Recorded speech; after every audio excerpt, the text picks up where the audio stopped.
1914లో declare చేసినారు mothers డేగా. Every second Sunday mothers డేగా ఆయన డిక్లేర్ చేసినారు అనమాట. ఇది మదర్స్ డే హిస్టరీ అనమాట.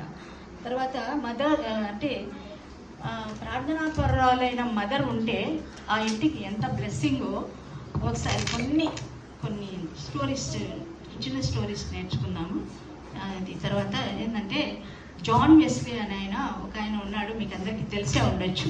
జాన్ వెస్లీ ఆయన మెథడిస్ట్ సంఘాలను స్థాపించినాడు ప్రపంచం అంతటా. కానీ చాలా అసలు ఆయన చేసిన ప్రతిదీ చెడ్డ పనులే చేసినాడు, మంచోడు కాదు ఆయన. అంటే అన్ని వ్యసనాలకు గురి అయిన వాడు అనమాట. ఈమె తల్లి ఎవరంటే సూజన్ వెస్లీ. ఈమెకు 11 మంది పిల్లలు అనమాట. అయితే ఆమె రాత్రంతా ప్రతి బిడ్డ మంచం దగ్గరికి వెళ్ళి రాత్రంతా ప్రార్థన చేస్తే తెల్లారేదంట. అలాంటి మదర్ అనమాట ఆమె సూజన్ వెస్లీ.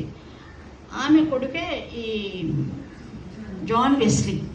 ఈ జాన్ వెస్లీ చాలా వ్యసనాలతో చాలా దుర్మార్గంగా ఉన్నప్పుడు ఆమె బాగా కన్నీటితో ప్రార్థన చేసినప్పుడు జాన్ వెస్లీ దేవుని ఇవాంజలిస్ట్ గాను దేవుని సేవకుడి గాను మారినాడు.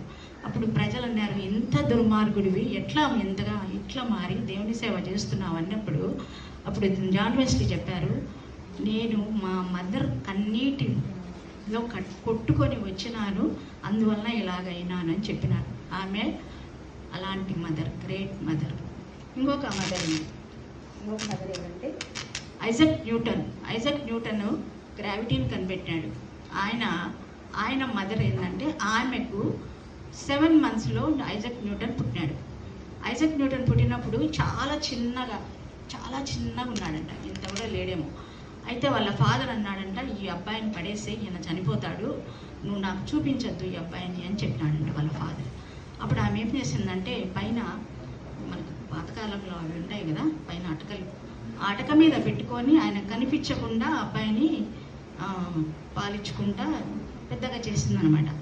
పెద్దగా చేసి ఆయనకు చదువు నేర్పించి ఆయనను ఒక సైంటిస్ట్ చేసింది. ఆమె కూడా ఒక గ్రేట్ మదరే కదా. తర్వాత థామస్ అల్వా ఎడిసన్కు అన్ని సబ్జెక్ట్స్, స్కూల్కి పోతే అన్ని సబ్జెక్ట్స్లో 0 అంట.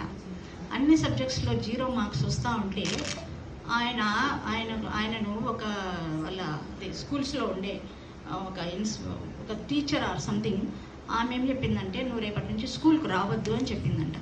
అప్పుడు వాళ్ళ అమ్మ ఆ మాట వినిందంట, నా కొడుకుని స్కూల్కి రావద్దని ఈమె చెప్పింది కదా అని చెప్పి, నేను రేపటి నుంచి అబ్బాయిని స్కూల్కి పంపించానని, నువ్వేమీ దిగులు పడద్దు, నువ్వేమీ వ్యసన పడద్దు, వాళ్ళు అట్లా అన్నందుకు నేను నీకు ఎడ్యుకేషన్ ఇస్తానని చెప్పి ఆమె స్టార్ట్ చేసి చదువు నేర్పించి ఆయన ఒక సైంటిస్ట్ అయినాడు. ఆయన థామస్ అల్వా ఎడిసన్ బల్బును కనిపెట్టినాడు. ఈరోజు మనకు మన ఎలక్ట్రిసిటీ ఉంది, మనం ఇంత లైట్లో ఉన్నాము అని అంటే థామస్ అల్వా ఎడిసన్ వల్లనే. కాబట్టి ఇలాంటి తల్లులందరూ గ్రేట్ మదర్స్. కాబట్టి ఇదంతా తల్లుల ప్రార్థన వల్లనే. వీళ్ళందరూ భయభక్తులు కలిగిన వాళ్ళే, దేవుణ్ణి ప్రార్థన చేసిన తల్లులే. కాబట్టి తల్లుల ప్రార్థన అనేది చాలా ఇంపార్టెంట్. ఎవరైతే తల్లులు ప్రార్థన చేస్తున్నారో వాళ్ళ తరతరాలలో దీవెనకరంగా ఉంటారు. కాబట్టి ప్రతి తల్లి తెల్లవారుజామున 3 గంటలకు లేచి ప్రార్థన చేస్తే ఇంకా ఇంకా ఇంకా ఆశీర్వాదాలు పొందుకుంటారు.